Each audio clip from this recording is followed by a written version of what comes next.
Today on You're Buying a Home with Silas Lindenstein, we're talking about 10 myths that keep you from buying a home.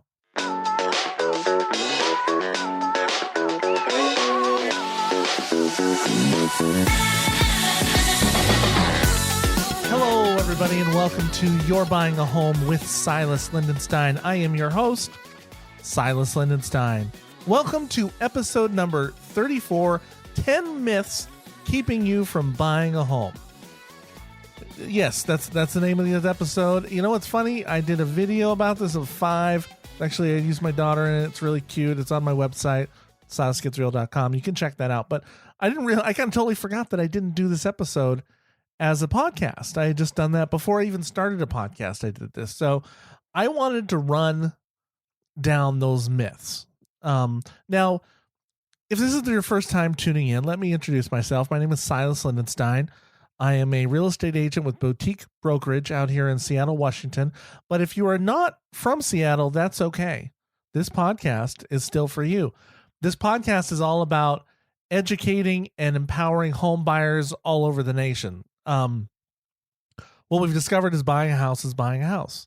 We use some different terms in Seattle.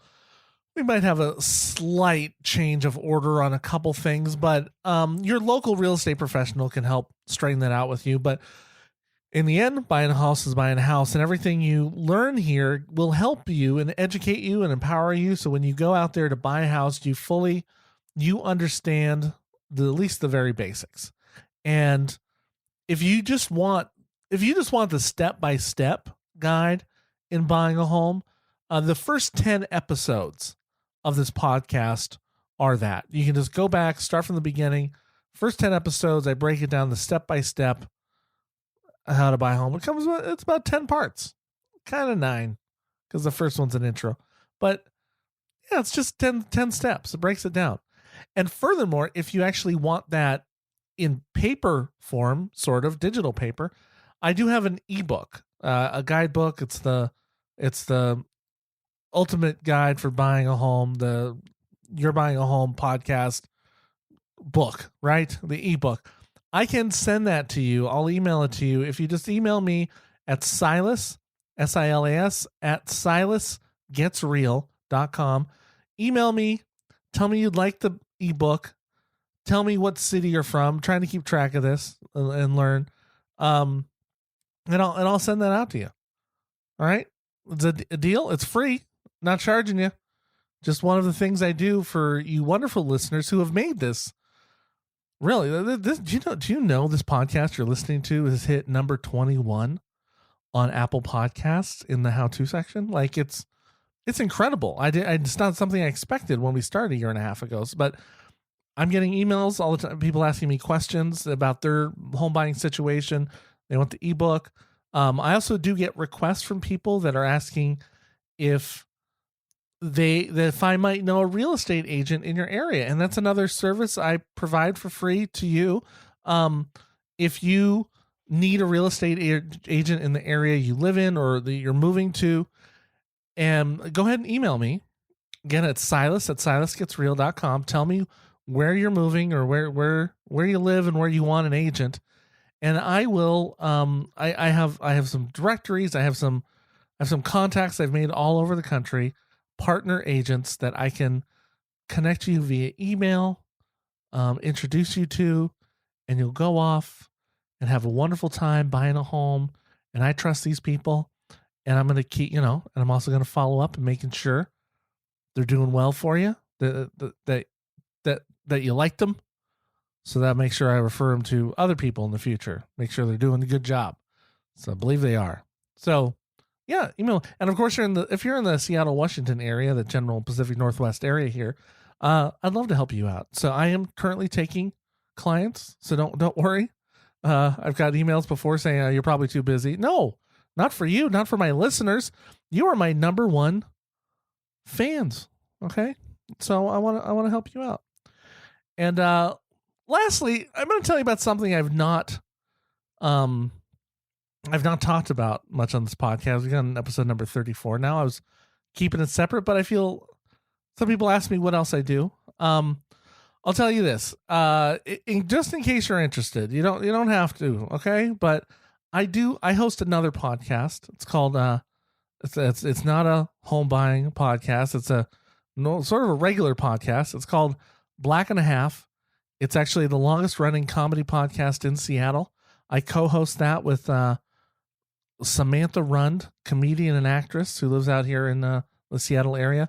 We discuss hot topics, movies, TV shows, and we interview guests. Usually they're creators of some sort, whether they're filmmakers, musicians, actors, somewhere. Depends on the episode. Sometimes comedians. If that interests you, if that's the type of show you would like, go ahead and check it out. Go to blackandahalf.com and subscribe there to your favorite podcasting source. Yeah, I just thought I should bring it up. And yeah, I do that one. But I do this one too. We're gonna focus on this one right now. You're buying a home with Silas Lindenstein. And today's episode, 10 myths that are keeping you from buying a home. I've discussed some of these topics on here. I've hit them at various points on different episodes, but here's just a good list of, this is going to be a good list of myths, especially if you happen to be your first episode or a reminder. That's what it is. It's like if you're listening to these and you're still like, oh, you know what? I still don't know because I still don't think I can buy a house because of this. And now I've busted it. I've busted it on you. And I remind you that that's not true, that you can buy a home. Okay. So the 10 myths, and these aren't in any particular order. So I'm just going to go through them. All right. Number 1, I need a huge down payment. No. That's myth number 1.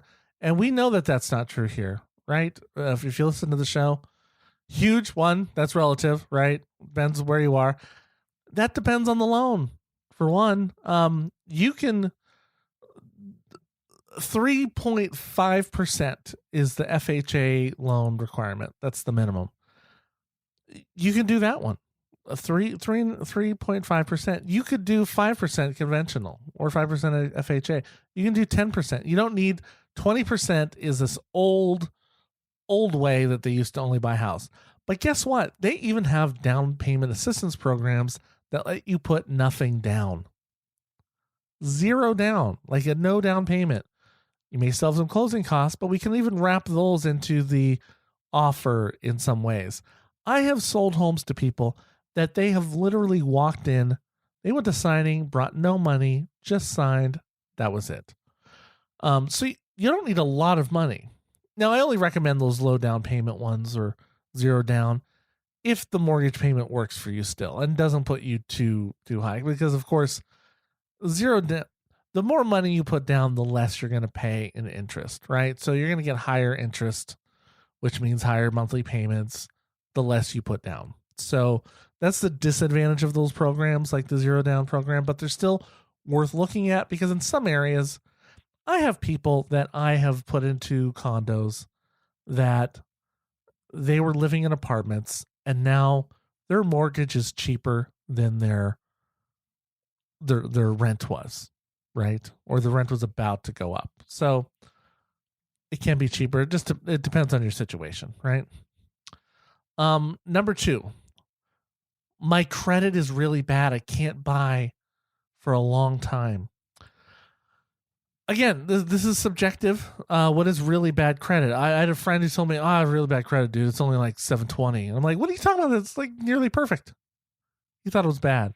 I thought, it's 680. You can buy a house for 680. You can buy a house for 550. This credit score.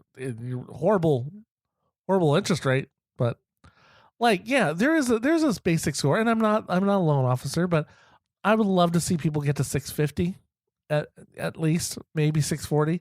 I think you're in a much better situation, better loan packages that you can get, but you can even get them lower. And the thing is, you don't even know what your credit score is, by the way. You don't. You think you do, but you don't because you got Credit Karma and you're like, oh no, I know. I check it every other day. Truth is, when you go get a loan from a mortgage, they weigh different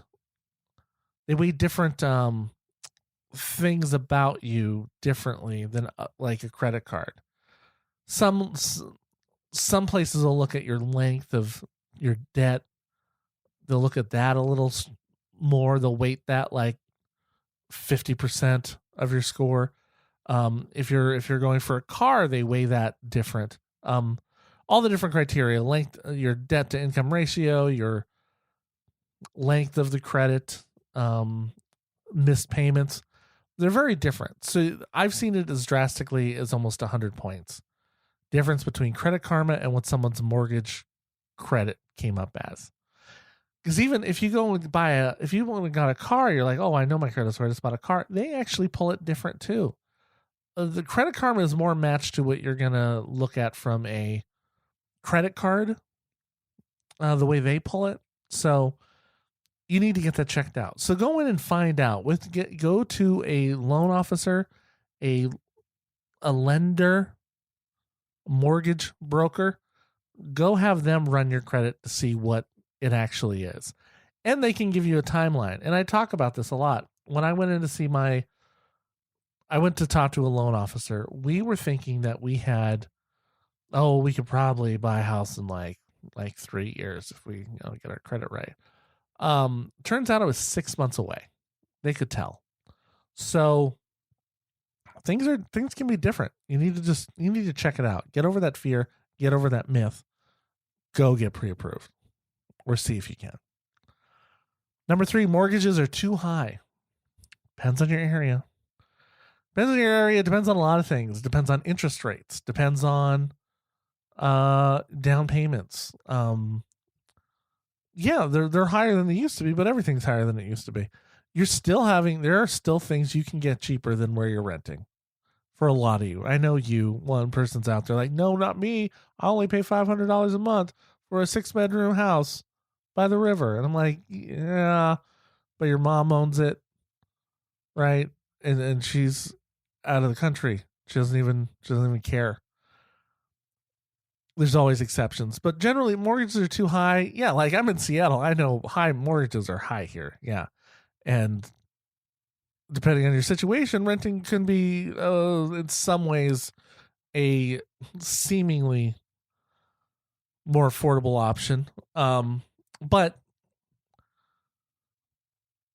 you find a way. Usually they're not gonna qualify you. This isn't 2008 or 2007. They're not going to qualify you for something they think you can't afford. All right. Sometimes it's that we go through, when we don't have a bill that's significant, we go through our money a lot quicker than we probably should. Probably not putting money away in your 401k or your IRAs, right? And everything's too high, but you've got large bills at Taco Bell or where you're going out to eat, right? Fancy places like Taco Bell. So, and it's relative. See where you qualify again. Number 4, it's cheaper to rent than buy. This is such a tough one because it's so individual. It depends on what you want to live in. It depends on the city.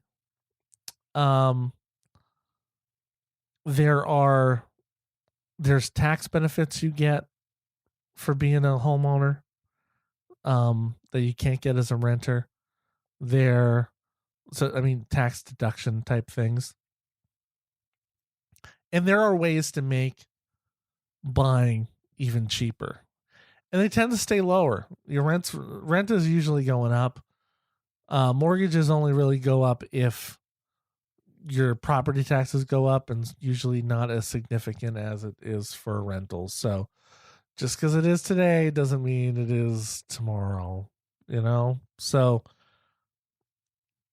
you got to look into some things. Plus, I tend to think about when you're renting, you spend the money and it's gone. When you are in a mortgage, every time I put $1 into the principal amount, after the interest, a little extra, that's $1 I get in my equity. And so when I sell this down the road, my house and move into a smaller one that, for the size that we need.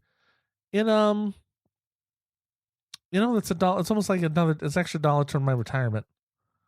To that pot of wealth that you hope to have at the end. So it's going towards something, right? So I count it as part of my savings. Number 5, some of these sound the same. I can't afford a mortgage. You don't know that unless you go check out and get pre-approved. That is a myth to say I just can't afford it. Go find out. Number 6. Now here's an interesting one. I have too much student debt. Too much student debt. Okay. Here's the thing. Student debt alone doesn't stop you from getting the mortgage. It is about your monthly payment, not about what your overall debt. They don't care if you have $1 million in student debt. If they care if your loan or if the monthly mortgage minimum, whether it is $100 or $800. Okay. That's what they care about. It's the month to month ratio. They don't care if you're in debt the rest of your life. And who knows what's happening with student debt and everything, but student debt alone, the sheer amount that you have is not as important as that monthly. You do want to figure it out and make sure you're on a plan, because if you're on a long repayment plan for that student loan where it increases as you are supposed to be getting older and making more money, you want to make sure that it's still going to work in a few years for you, right? Okay. Number 7, home maintenance is expensive. Well, depends what you mean by maintenance, right? Most of the maintenance people have is my sink's clogged. And I'll tell you this.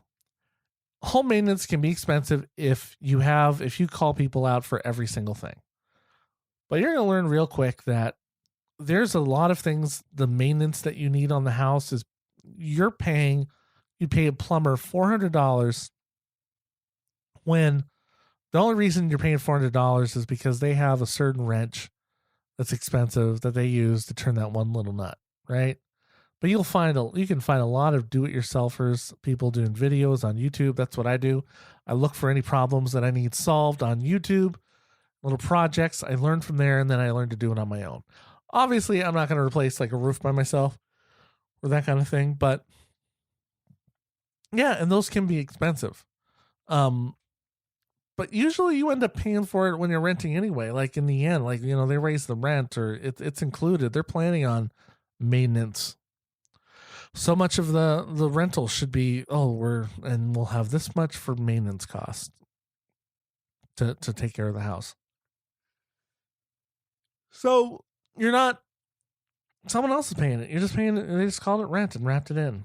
But I will say, there's days that I feel like home ownership's expensive, but slowly, especially as you gather the tools, it becomes less over the years. The first week when you move in and you need a lawnmower and you need a weed whacker, and then you also need some pliers, and it can feel like, man, I'm spending so much on this right now. But no, a lot of it's fine. If you paint your house on your own, it saves a ton of money.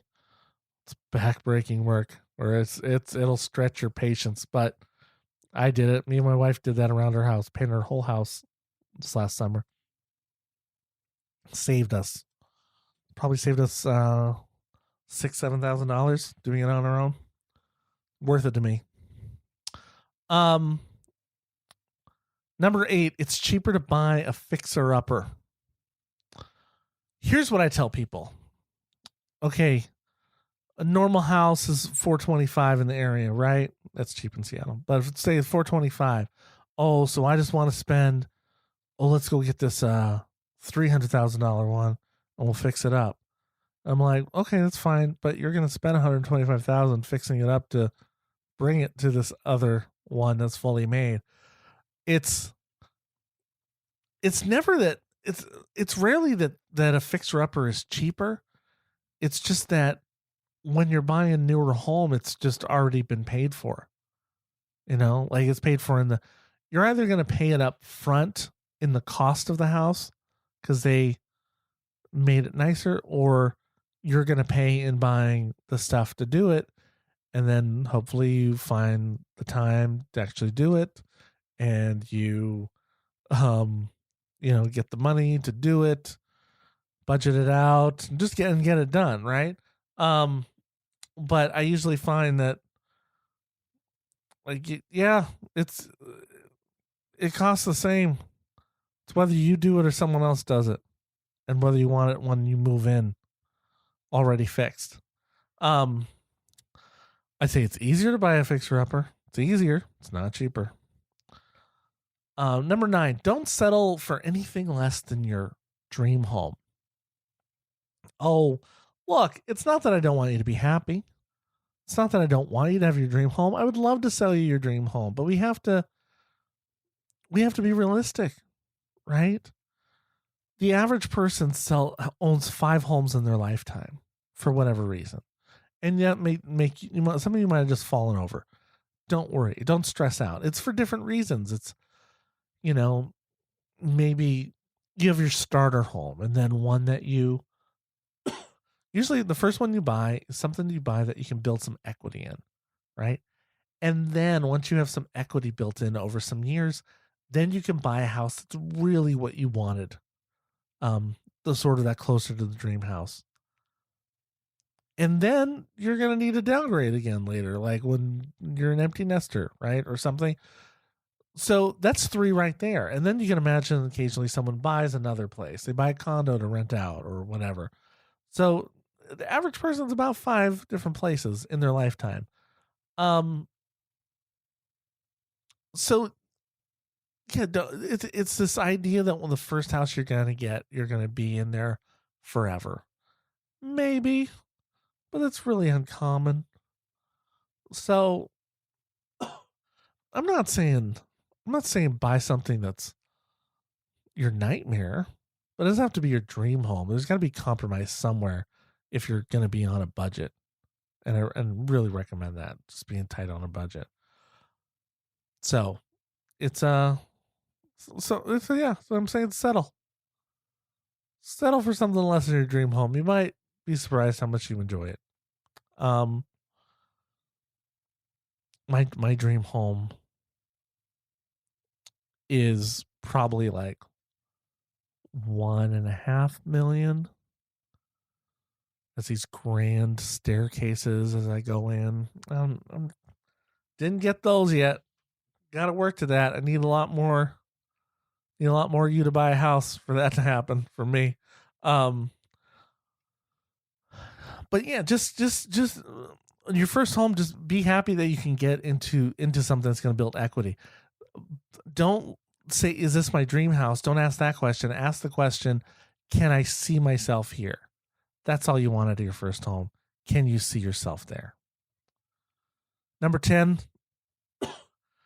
now is a bad time to buy. People tell you that because they think they understand the market and know where the market is going. They're like, oh, it's pretty high in the market. Don't buy now. Just wait a couple years. I've heard people say that every year for the last 10 years. The economy keeps growing and strengthening more each week. I know it depends, and it depends where you are. If you expect a bunch of layoffs or something, that would seem where, if you're in a major city, I don't know if there's ever a time to not buy, right? Like, things usually go up. If I'm in a little tiny town, like in the middle of Kansas, maybe they're like, oh, well, let's make sure the economy's straight here pretty well, and then we can go into but don't think you can predict the market. You can't predict when the housing market's going to go down, and it will go down. Everything, it goes up and down a lot. You just don't want to sell on the downs, right? So yeah, you might end up buying, maybe you're buying a little high right now, but life is bringing to that point and you want to catch it while the interest rates are low. If it did go down next week, right after you closed on the house, it's going to come back up and then go past that. So as long as you're willing, just say, it's like, if you're willing to commit, if you're going to say, like, you know what, we're going to be here in a normal market 3 to 5 years, you're going to at least break even when you leave. Right now in Seattle, like, you don't even need 3 years to break even, to be honest. It's kind of insane, but market will change, and by the time you're listening to this, maybe in 2027, things could be different. I don't know. I don't have my time machine, so I can't tell you. But things keep going up. Interest rates are low. There's a lot of great reasons why now is the good time to buy, despite the prices. I know the prices seem really high in a lot of the cities, and probably where you're listening to, listen to it from, but it's not a bad time. If you can successfully predict all the bad times of real estate, one, that person should be working for CNBC and CNN. They should be working for everybody, because they are a prodigy that nobody else has been able to figure out, but they can. Okay, so there. And that's it. That's 10. That's 10 myths about home buying that are 10 myths that are keeping you from buying a home. That's it. That's my program. Thank you, everybody, for tuning in to this edition of You're Buying a Home with Silas Lindenstein. And again, if you are in the Seattle, Washington area, and I do have openings to take clients, so email me at silas@silasgetsreal.com. Also, if you just want a referral to an agent in your area, again, email me at silas@silasgetsreal.com. And again, if you've learned anything today, if I've changed your perspective or anything about home buying, please go to the Apple Podcasts site and leave a 5-star review. Really appreciate it. And also remember to check out my other podcast, blackandhalf.com, with me and Samantha Run.